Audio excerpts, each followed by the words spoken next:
আবারও আমাদের নজর থাকবে অমিত শাহ এবং জেপি নাড্ডার যে বঙ্গ সফর রয়েছে আজকে অর্থাৎ এবং ইতিমধ্যে যেমনটা জানা গেছে যে তারা কিন্তু বড় বাজারের গুরুদুয়ারায় প্রথমে যাবেন এবং তারপরে একাধিক কর্মসূচি রয়েছে কেন্দ্রীয় স্বরাষ্ট্রমন্ত্রী অমিত শাহ এবং বিজেপির সর্বভারতীয় সভাপতি জেপি নাড্ডার।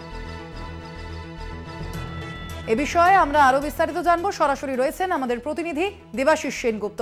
দেবাশিস, কি জানা যাচ্ছে এর পরে কখন থেকে তাদের বঙ্গ বিজেপি নেতৃত্বের সঙ্গে বৈঠক শুরু হবে এবং কি কি বিষয়ে আলোচনা হতে পারে সেখানে?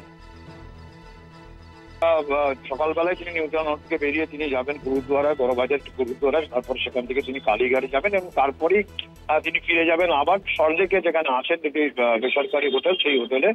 এবং সেখানে তিনি ফিরে যাওয়ার পরেই তিনি কিন্তু সেখান থেকে বৈঠক দফায় দফায় বৈঠক করবেন এবং তারপর তিনি 3টের সময় আসবেন। 3টের সময় এসে তিনি আবারও বৈঠক করবেন ন্যাশনাল লাইব্রেরিতে, অর্থাৎ ভারতীয় যে গ্রন্থাগার আছে সেই গ্রন্থাগারে, সেখানে তিনি বৈঠক করবেন। বৈঠকে মূলত তাদের সোশ্যাল মিডিয়া যে টিম আছে সেই সোশ্যাল মিডিয়ার টিমের সঙ্গে তিনি বৈঠক করবেন এবং তারপরে তিনি আবার ফিরে যাবেন তিনি সল্টলেকের যে হোটেলে তিনি আছেন সেই হোটেলে, এবং সেখানে গিয়ে তিনি আবার বৈঠক করবেন। অর্থাৎ বলা যেতে পারে দফায় দফায় এই বৈঠক হবে এবং মূলত যে বিষয়ে বৈঠক সেটা যে 2024-এর নির্বাচনকে সামনে রেখে একদিকে যেমন যে 42টি আসন যে আছে পশ্চিমবঙ্গে, যেখানে ইতিমধ্যেই তারা টার্গেট বেঁধে দিয়েছে, দিল্লি যে কেন্দ্রীয় নেতৃত্বে যে টার্গেট বেঁধে দিয়েছে 35টি, সেই 35টি ছাড়াও যে 42টি আসনে প্রাথমিকভাবে যে যাদের প্রার্থী হবে তাদের একটা চূড়ান্ত খসড়া একটা তৈরি হবে, যদিও আজকেই পুরোটা মনোনয়ন হবে না। কিন্তু এর মধ্যে যেটা বলা যেতে পারে যে একদিকে যেমন প্রাথমিক তালিকা, তার পাশাপাশি বলা যেতে পারে যে সেক্ষেত্রে